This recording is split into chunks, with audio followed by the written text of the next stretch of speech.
La roche de Solutré a dû se croire revenue au temps de sa jeunesse. À ses pieds, des individus, pas du tout préhistoriques, se sont mis à lancer des saguets à l'aide d'un propulseur. Pour le responsable du site de Solutré, c'est un excellent moyen d'entrer en contact avec cette période.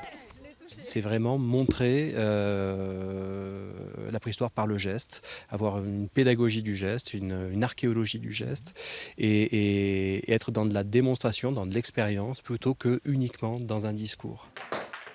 Plus loin, des enfants tapent sur des cailloux avec des cailloux.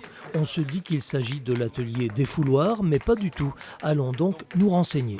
Creuser une cupule qui est suffisamment profonde. On a creusé des pierres pour faire des lampes préhistoriques.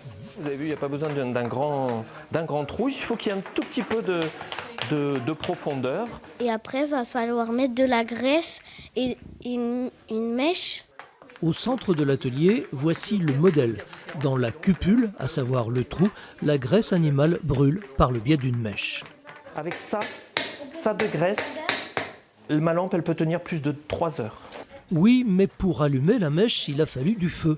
Pour cela, un des moyens consistait à échauffer par le mouvement 2 surfaces de bois au contact l'une de l'autre. Allumer le feu, c'était facile pour Johnny Hallyday, mais épuisant pour les hommes préhistoriques.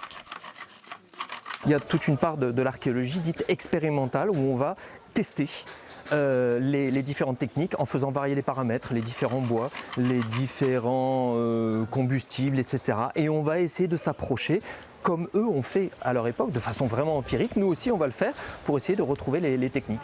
Eh bien, celle-ci, la voici retrouvée. Et voilà.